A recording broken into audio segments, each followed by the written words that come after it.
Hello everyone, welcome back to my YouTube channel management times. हम एक जो नया कोर्स है वो स्टार्ट कर रहे हैं जो कि है नॉलेज मैनेजमेंट, और उसका एक बहुत ही इम्पोर्टेंट जो टॉपिक है ethical, legal and managerial issues in knowledge management, आज हम वो कवर करने जा रहे हैं। तो सबसे पहले हम थोड़ा सा समझ लेते हैं कि नॉलेज मैनेजमेंट है क्या। Knowledge management, which is also known as KM, is the process of generating, accumulating, sharing and using knowledge for improving organizational performance। तो हम नॉलेज मैनेजमेंट को एक प्रोसेस बोल सकते हैं जिसमें कि हम नॉलेज को जनरेट करते हैं, कैप्चर करते हैं, प्रोसेस करते हैं और फिर उसको शेयर करते हैं। जिसको उसकी ज़रूरत है उसे प्रोवाइड करते हैं ताकि जो डिसीजन मेकिंग है वो अच्छे से कर पाए और इससे जो हमारी ऑर्गेनाइजेशन की परफॉर्मेंस है वो इम्प्रूव हो। It is a process of creating an interactive learning environment where people transfer and share what they know, internalize it, and apply it to create new knowledge।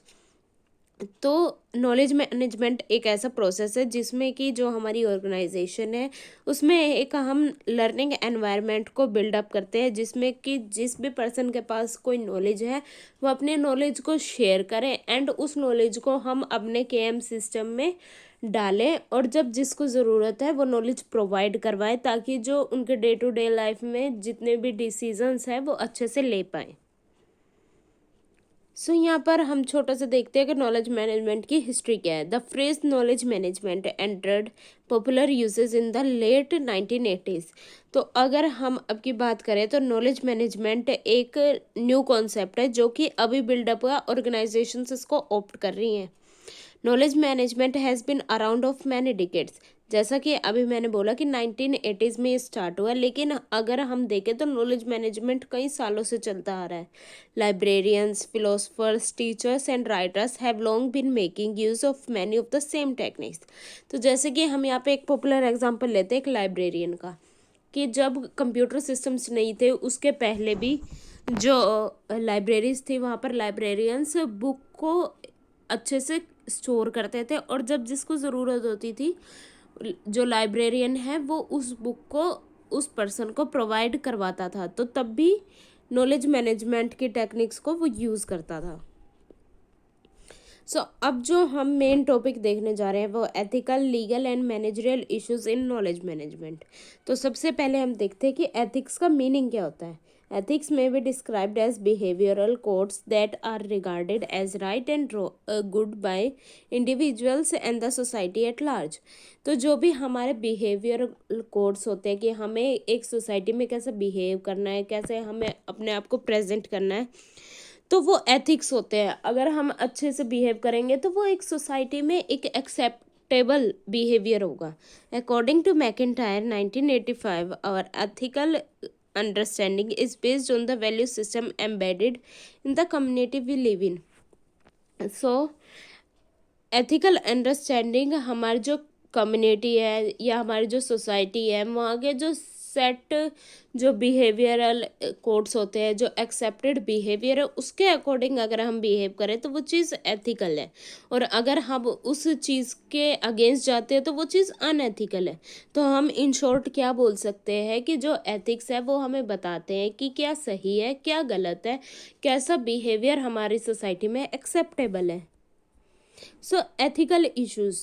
Knowledge management में ethical issues क्या हो सकते हैं। There are main 4 ethical issues that are, first is the conflict of knowledge ownership, second data privacy, third accuracy and fourth is access. तो हम इनको detail में 1 by 1 अभी पढ़ेंगे। First is the conflict of knowledge ownership। The more difficult issue would be who owns the information stored, captured, arranged and presented in the knowledge management system। तो हम knowledge ownership को ऐसे समझ सकते हैं कि जब हम एक KM सिस्टम में होते हैं, नॉलेज मैनेजमेंट सिस्टम में, जब हम कोई भी इंफॉर्मेशन या डेटा स्टोर कर रहे हैं तो ओनरशिप उस चीज़ के ऊपर आ जाती है कि ये डेटा स्टोर किसने किया, कैप्चर किसने किया, अरेंज किसने किया। तो ये एक बहुत डिफ़िकल्ट चीज़ है इस चीज़ को आइडेंटिफाई करना। तो ये यहाँ पर कॉन्फ्लिक्ट आ जाता है ओनरशिप का। Second is data privacy. Data privacy, also called information privacy, is an aspect of data protection that addresses the proper storage, access, retention, immutability, and security of sensitive data. तो data privacy को हम information privacy भी बोल सकते हैं, जो कि किस लिए होते हैं, हम जो डेटा है उसको प्रॉपरली स्टोर करें, उसको एक्सेस करें, उसको रिटेंशन रखें. और ये मेन मोटिव क्या होता है कि जो भी हमारा सेंसिटिव डेटा है, जो भी हमारा बहुत इम्पोर्टेंट डेटा है, उसको सिक्योर रखें. जैसे कि हम यहाँ पे एग्जांपल ले सकते हैं अमेज़ोन का या किसी भी ऑनलाइन साइट का, कि जहाँ पर कोई भी जो कस्टमर है जब वो ऑर्डर परचेज करता है तो वहाँ पर वो अपने कार्ड डिटेल्स डालता है, जैसे debit card number, pin, passwords. तो अगर ये सब चीज़ें लीक आउट कर दे कोई भी ऑर्गेनाइजेशन, तो वो एक अनएथिकल बिहेवियर होगा. वो एक जो इम्पोर्टेंट चीज़ है डेटा प्राइवेसी में, उस चीज़ को ख़त्म कर देगा. तो कोई भी जो साइट्स हैं वो अपने डेटा को अगर प्राइवेट रखती है, जो कस्टमर है उनका कॉन्फिडेंस लेती है कि आपका सारा डेटा सेफ है, तो ये एक एथिकल बिहेवियर है. Third is accuracy. Accuracy is to be ensuring that the information is correct and without any mistake. Accuracy को अगर हम समझे तो accuracy का मतलब है कि जो भी हम information provide कर रहे हैं किसी person को, वो हमेशा सही होनी चाहिए, उसमें कोई mistake नहीं होनी चाहिए. Information accuracy is important because may the life of people depend in it, like the medical information at the hospitals, as the information must be accurate. तो इसका हम एक एग्जांपल ले सकते हैं कि एक्यूरेसी हमारे लिए इम्पोर्टेंट क्यों है. जैसे कि कोई पेशेंट है, उसको कोई बहुत सीरियस डिसीज़ है, तो उसका सारा रिकॉर्ड एक डॉक्टर के पास होगा और उस रिकॉर्ड से ही वो डॉक्टर उस पेशेंट का आगे इलाज कर सकता है. लेकिन अगर वो डेटा एक्यूरेट नहीं है तो उस पर्सन की, उस पेशेंट की जो लाइफ है वो डेंजर में हो सकती है. Last is access. Access in the context of security is the privilege or assigned permission to use computer data or resources in some manner. जैसे कि हमें पता है कि जो नॉलेज मैनेजमेंट सिस्टम है वो एक कंप्यूटर बेस्ड इंफॉर्मेशन सिस्टम है, जिसमें कि सारा डेटा कैप्चर, रिकॉर्ड, प्रोसेस होता है और उसको फिर हम डिसेमिनेट करते हैं किसी भी पर्सन को फर्दर डिसीजन मेकिंग के लिए. तो एक्सेस उसमें बहुत इंपॉर्टेंट चीज़ है, जिसे कि हम समझ सकते हैं कि टॉप लेवल के पास हर चीज़ का एक्सेस होगा. वो जोन सी इंफॉर्मेशन चाहे उस इंफॉर्मेशन को एक्सेस कर सकते हैं, उनके पास राइट है. लेकिन अगर टॉप मैनेजमेंट के कंपैरिजन में आप मिडिल मैनेजमेंट की बात करें, मिडल लेवल की बात करें, वहाँ पर कम एक्सेस मिलेगा क्योंकि उसे पूरी ऑर्गेनाइजेशन के एक्सेस की ज़रूरत नहीं है. For instance, a user may be allowed read access to a file but will not be allowed to edit और डिलीट इट. तो यहाँ पर हम एक एग्जांपल ले सकते हैं कि कोई यूज़र है, उसको हम फाइल प्रोवाइड कर रहे हैं ओनली रीड फॉर्मेट में, कि वो सिर्फ उसको रीड कर सकता है. हमने उसको एक्सेस नहीं दिया है कि वो उसमें कोई भी चेंजेस करे. लेकिन अगर उसके पास इतनी रिस्पॉन्सिबिलिटीज़ हैं और हमें दिख रहा है कि उसे ज़रूरत है उसके एक्सेस की, तो हम बाद में उसे प्रोवाइड करवा सकते हैं. तो इसका मतलब है कि रिस्पॉन्सिबिलिटीज़ के अकॉर्डिंग हम एक्सेस देते हैं. जिसके पास कम रिस्पॉन्सिबिलिटी होगी उसके अकॉर्डिंग उसके पास सिर्फ उतना ही एक्सेस रहेगा. Next is legal issues in knowledge management. Regardless of where knowledge originates, when it is misused or misinterpreted, liability will become an issue. अगर हम नॉलेज मैनेजमेंट सिस्टम की बात करें तो लीगल इश्यूज क्या होंगे कि उसमें लॉज क्या हैं, आप उन लॉज को ब्रीच तो नहीं कर रहे, आपके पास जो इन्फॉर्मेशन आप उसको मिसयूज़ तो नहीं कर रहे, या आप उस इन्फॉर्मेशन को चेंज करके मैनिपुलेट करके तो नहीं प्रोवाइड कर रहे. तो ये सब लीगल इश्यूज में आ जाता है. If a knowledge repository produces the wrong solution which causes loss और injury to others, it triggers litigation. तो जैसे कि नॉलेज रिपोजिटरी वो होता है जहाँ पर कि सारी जो इन्फॉर्मेशन है वो स्टोर होती है, तो उसे हम नॉलेज रिपोजिटरी कहते हैं. तो अगर वो जो रिपोजिटरी है वो गलत सॉल्यूशन प्रोवाइड करती है, गलत इन्फॉर्मेशन प्रोवाइड करती है, जिससे कि किसी की लाइफ को इंजरी हो, लॉस हो, तो ये एक बहुत बड़ी लाइबिलिटी आपके ऊपर आ जाती है और ये लीगल इशू है. So there are main three legal issues in knowledge management, that are copyright, plagiarism and defamation. इनको भी हम डिटेल में वन बाय वन अभी डिस्कस करते हैं. First is copyright, ownership of an original work created by an author. A form of intellectual property protection covers the look and feel and content of printed media. So copyright को अगर हम simple terms में समझें तो ये एक तरह की ओनरशिप होती है, जैसे कि किसी जो ऑथर ने कुछ कंटेंट अगर लिखा है तो वो उसके पास उसका कॉपीराइट है, आप उसकी परमिशन के बिना उसको कॉपी नहीं कर सकते। और अगर आप ऐसा करते हैं तो ये एक लीगल लाइबिलिटी आपके ऊपर आ जाती है। और इसमें ये है कि आप उस चीज़ के लुक फील कंटेंट को चोरी नहीं कर सकते। Second is plagiarism. Plagiarism is presenting someone else's work or ideas as your own with or without their consent by incorporating it into your work without full acknowledgement. तो plagiarism का मतलब ये होता है कि अगर आप अपना कुछ काम प्रेजेंट कर रहे हैं और बोलते हैं कि ये मैंने किया, लेकिन वो किसी और का आइडिया था, किसी और का कंटेंट था, आपने उसे कॉपी किया, तो इसे हम प्लेगरिज्म कहते हैं। इसका हम एग्जांपल ले सकते हैं रिसर्च पेपर्स। जब हम रिसर्च पेपर्स लिखते हैं उसमें प्लेगरिज्म होती है कुछ परसेंटेज तक, लेकिन अगर आप उसमें रेफरेंसेस डालें और आप उनको फुल एक्नॉलेज करते हैं तो ये कोई भी लीगल एक्शन आपके अगेंस्ट नहीं हो सकता, क्योंकि आपने उन ऑथर्स को एक्नॉलेज किया। आपने ये नहीं कहा कि ये मेरे आइडियाज़ हैं, आपने उनके भी रेफरेंस वहाँ पर डाले। Next is defamation. Defamation is the act of communicating to a third party false statements about a person, place, or thing that results in damage to its reputation. It can be spoken or written. It constitutes a tort or a crime. Defamation का मतलब है कि कोई person है, अगर आप उसके against कोई ऐसी इंफॉर्मेशन प्रोवाइड करते हो जो कि गलत है, जो कि उस पर्सन की, प्लेस की या थिंग की जो रेपुटेशन है उसको डैमेज कर सकता है, उसे हम डिफेमेशन कहते हैं। और ये किसी भी फॉर्म में हो सकता है, स्पोकन भी हो सकता है और रिटन भी हो सकता है। और अगर आप किसी को डिफेमेट करते हैं तो ये एक तरह का क्राइम है, जिससे कि किसी पर्सन का करियर ख़राब हो सकता है, किसी की लाइफ ख़राब हो सकती है। तो ये एक बहुत बड़ा लीगल इशू है। तो आपको ध्यान रखना है कि जो भी आप इंफॉर्मेशन प्रोवाइड कर रहे हैं तो उससे किसी भी पर्सन, प्लेस, थिंग की रेपुटेशन जो है वो डैमेज ना हो, आप ऐसी गलत स्टेटमेंट प्रोवाइड ना करें। Next are managerial issues. तो मैनेजरियल इश्यूज ये है कि हम नॉलेज को हम जब मैनेज करते हैं तो उसमें हमें क्या इश्यूज आते हैं, तो हम इन्हें वन बाय वन देखते हैं. First is getting and keeping people motivated. Getting your team motivated to share their work and ideas in a shared space is imperative to the success of your community and productivity.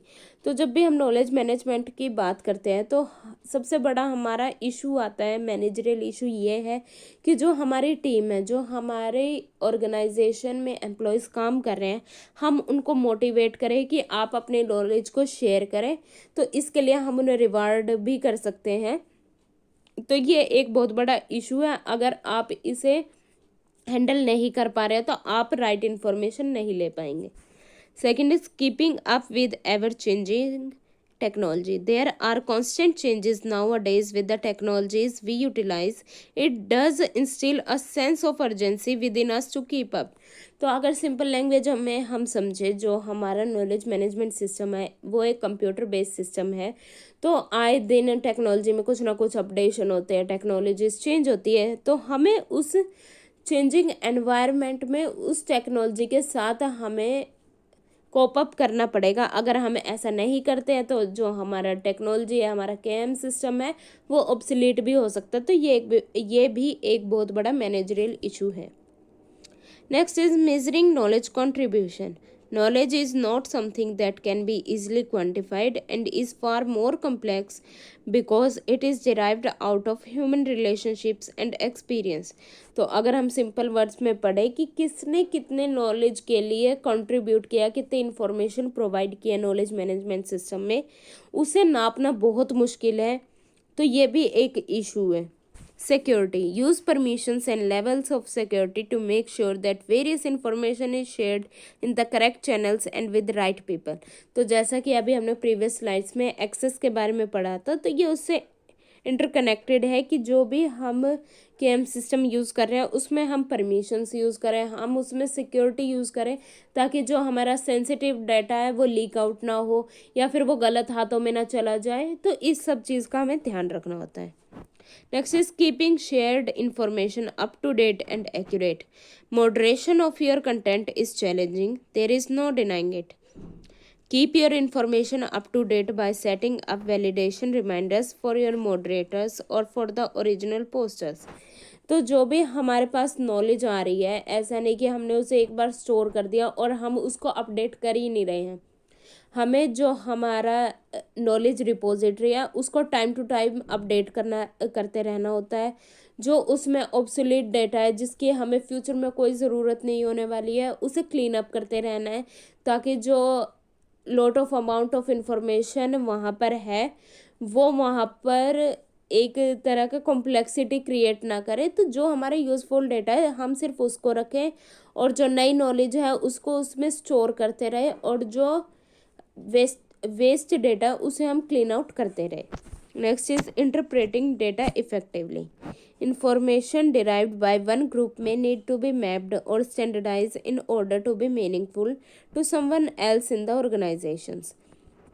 तो जो data है हमें उसे interpret करना है अच्छे तरीके से। जो एक ग्रुप ने वहाँ पर इंफॉर्मेशन दी है हम उसको ऐसे मॉडिफाई करें, ऐसे वे में प्रेजेंट करें कि वो दूसरे ग्रुप के लिए यूज़फुल हो, मीनिंगफुल हो, उसको समझ आए कि ये चीज़ हमें बताना क्या चाह रही है। Next is ensuring relevancy. Data relevancy means avoiding overloading users with unnecessary data and ensuring that content is moderated efficiently. तो जो भी हम उसमें डेटा डाल रहे हैं और किसी पर्सन को कोई डेटा चाहिए, वो सर्च कर रहे हैं, तो हम सिर्फ उन्हें रेलिवेंट डेटा ही शो करें। ऐसा नहीं है कि उन्होंने एक चीज़ सर्च की और हमने उसमें 10 चीज़ें शो कर दी जो कि उसके काम की भी नहीं थी। तो हमें इंश्योर करना है कि जो डेटा रेलिवेंट है किसी के लिए हम उन्हें सिर्फ वही दिखाएं। Next is rewarding active user. Choosing how you are going to reward your users is tough, and if you get enough contribution that you don't worry about what it would be like without those users, you may have never had this idea cross your minds. तो जो भी users हैं या जो भी आपको information provide कर रहे हैं, आपके एम्प्लॉयज़ हैं, आप उनको रिवार्ड करें, जो एक्टिव यूज़र्स हैं हमारे, ताकि वो मोटिवेटेड रहे आगे भी केएम सिस्टम को यूज़ करने में, उसको इन्फॉर्मेशन प्रोवाइड करने में। Next is determining who will be responsible for managing your knowledge. Choosing a moderator, community manager, or developer relations specialist is complex. You don't want to give the responsibility of the site to the wrong person. तो जब आप KM system बना रहे हैं तो आपको ऐसे responsible person या फिर एक्सपीरियंस्ड पर्सन वहाँ पर हायर करने होंगे, या फिर जो भी हमारे इन हाउस जो हमारे पर्सन्स हैं हम उनको ये काम दे सकते हैं कि आपको ये नॉलेज मैनेजमेंट सिस्टम हैंडल करना है। हम किसी भी ऐसे पर्सन को रिस्पॉन्सिबिलिटी नहीं दे सकते जो कि उसका मिसयूज़ करे या फिर उसे वो काम आता ही ना हो तो वो इफ़ेक्टिवली उस काम को नहीं कर पाएगा। Overcoming shared leadership, an extension of above challenge. Sometimes giving multiple people community responsibility can create a level of tension because many people feel attached in a way that they need to give their approval for various things. तो जब भी आप कोई KM system बना रहे हैं या उसे मैनेज कर रहे हैं तो आपको बहुत सारे लोगों को वो रिस्पॉन्सिबिलिटी नहीं देनी है, आपको सिर्फ एक टीम को वो रिस्पॉन्सिबिलिटी देनी है, क्योंकि जितने ज़्यादा लोग होंगे उतने ज़्यादा उनकी एक्सपेक्टेशंस होंगी, उतने ज़्यादा वो उस सिस्टम से अटैच होंगे और वो सोचेंगे कि हर चीज़ के लिए हमारे अप्रूवल की ज़रूरत है। तो आप जो भी टीम सिलेक्ट करें वो एक ऐसी टीम होनी चाहिए जो इजी टू मैनेज हो, इजी टू हैंडल हो और उनमें ज़्यादा कॉन्फ्लिक्ट भी ना हो। सो ओवरकमिंग नॉलेज मैनेजमेंट चैलेंजेस, और या फिर हम बोल सकते हैं कि इस पूरी जो डिस्कशन से हमारा कंक्लूजन क्या निकलता है, which is knowledge, learning and sharing come from people and their relationships with one another, not necessarily from the tools, databases and technological aids used. तो इसमें हम सिंपली ये बोल सकते हैं कि जो भी हमारी नॉलेज है, लर्निंग है, शेयरिंग है, वो पीपल से और उनके रिलेशनशिप से आती है, ना कि किसी टूल से, डेटाबेस से या टेक्नोलॉजी एड से। तो जो ये कंप्यूटर बेस्ड टूल्स हैं, डेटाबेसेस हैं, ये हम उस चीज़ को कैप्चर, स्टोर, एक्सेस करने के लिए यूज़ कर सकते हैं, लेकिन जो नॉलेज और इन्फॉर्मेशन आती है वो पर्सन्स के इंटरेक्शन से आती हैं, उनके रिलेशनशिप से आती है। However, with the proper technology in place, you can facilitate better communication and overcome these challenges to have an up-to-date and secure organized knowledge base. तो अगर हमारे पास अप टू डेट टेक्नोलॉजी है या राइट अमाउंट ऑफ टेक्नोलॉजी है, तो जो भी हमारे पास नॉलेज है हम उसको बेटर वे में कम्युनिकेट कर सकेंगे, और जो हमने सारे चैलेंजेस देखे हम उनको ओवरकम कर पाएंगे, और जो हमारा डेटा है वो सिक्योर होगा और ऑर्गेनाइज्ड वे में होगा, जिससे कि जो हमारी ऑर्गेनाइजेशन की परफॉर्मेंस है वो बूस्ट अप होगी और इंक्रीज होगी। So that's all about today's video, and if you like my video then please share and like it. Thank you.